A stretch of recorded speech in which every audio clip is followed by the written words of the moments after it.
Hi guys, are you looking for a job post-COVID?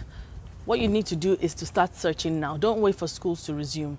Now is the time. In fact, yesterday was the time to start looking for a job as a teacher. Whether you're a teacher or not, you're in the right place. I'll give you some simple tips for your CV. Look at your CV and have a mind map. Think about it. Get into a corner and think about what you want. What is the objective of your CV? Do you want a job or any job? What sort of job are you looking for? Now, if you're looking for a teaching job, what you need to do is to plan it out as a teacher. If you are going to recruit, what are you going to be looking for in a teacher?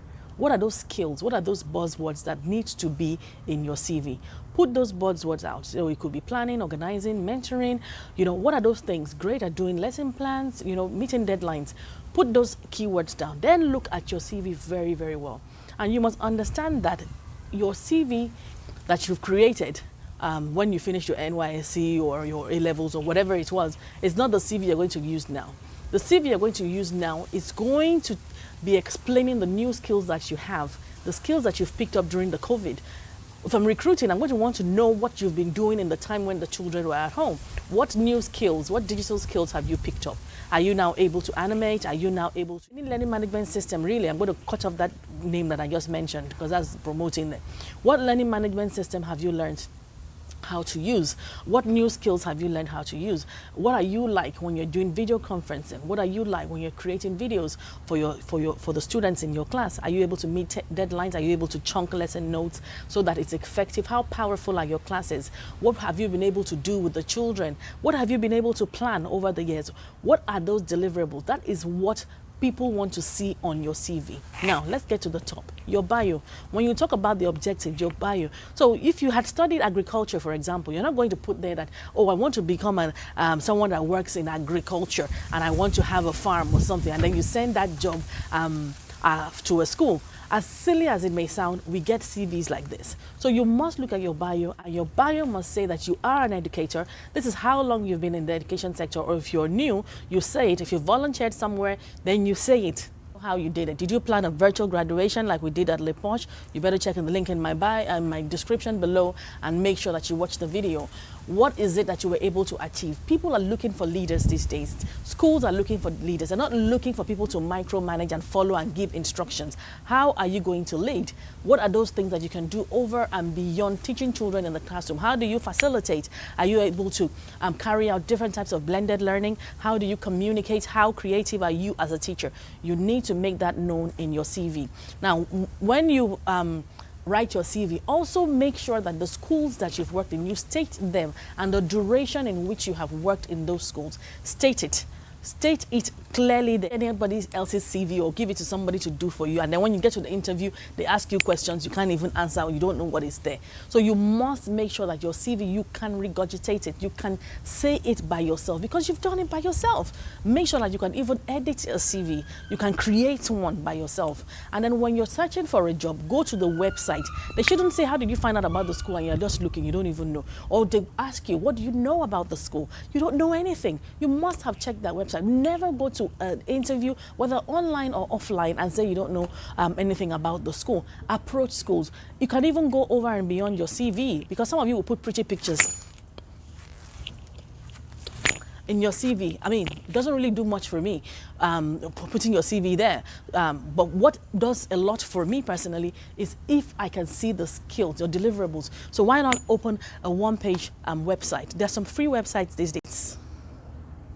Templates that are easy to use, just drag and drop and put a couple of things that you've been able to achieve. Even if you're able to create some videos, whatever it is that you're able to do, why don't you put, if you're a music teacher, why don't you put yourself playing an instrument there? Why don't you go over and beyond the CV? Have a website, have something dynamic. Let them be able to find you on LinkedIn. Your social media footprint is very, very important. Don't be doing something stupid.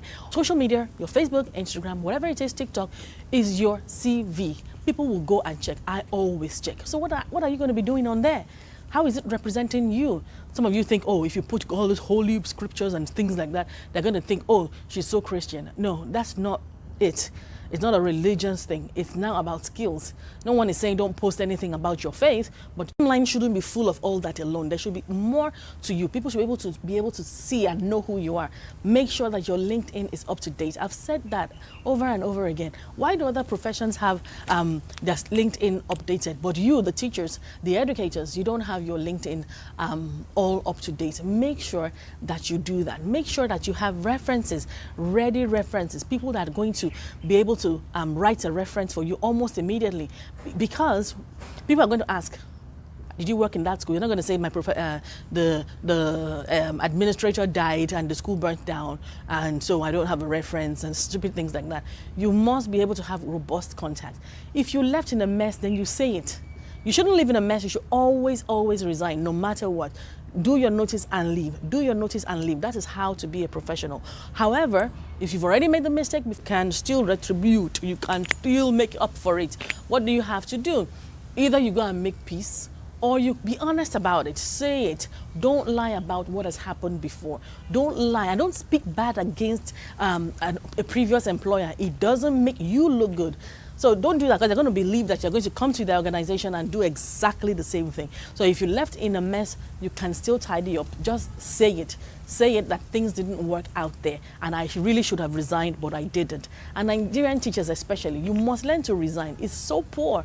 And we need to stop hiring teachers that don't resign. It's shambles. You should resign. I can remember on my birthday this year, a couple of months ago, June to be specific, one of my teachers that had left without resigning called me. She was one of the first few people to call me on my birthday to wish me a happy birthday, blah, blah, blah, blah, and pray for me. Okay, what happened? She was sorry that she didn't resign before she left, and she left in a mess, and she apologized. Now, if somebody calls for her job and wants me to give her a reference, I would actually give her a good reference that she did work at RonkePosh. Not to say that I would say she did what she didn't do.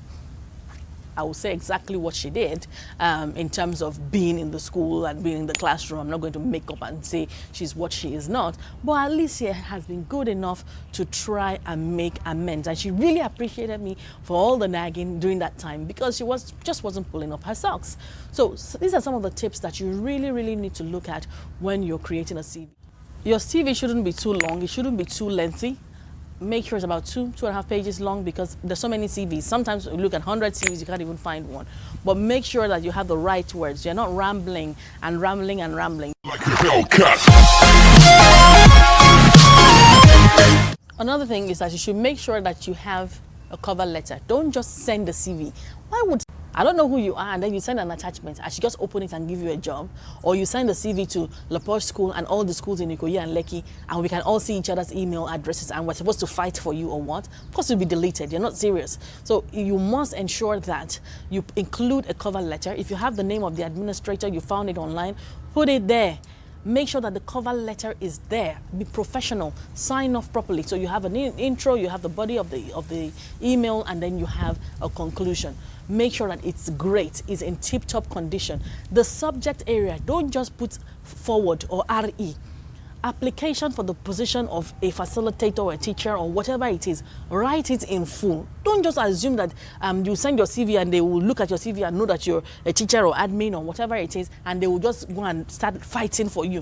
No, let them know that your numbers are up to date. Everything about you is there. They don't need more information about you.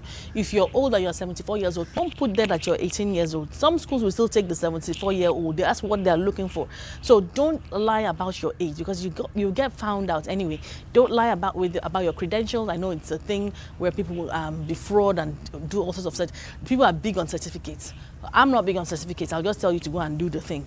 So make sure that you know whatever it is that you've included in your CV. It's quite easy, isn't it? I haven't listened to all this. Isn't it easy for you to create a CV? But a lot of people get it wrong. A lot of people get it wrong. Now is the time to start looking for a job. Start calling up the schools. If you haven't heard from them, if you send your CV, maybe a couple of days later you haven't, just call. I'm just calling to check that you got my CV and it hasn't entered your spam folder. Blah, blah, blah, blah. I know you guys are very busy. Just checking out. Be friendly, be nice, have great communication skills. Be very great. Be creative.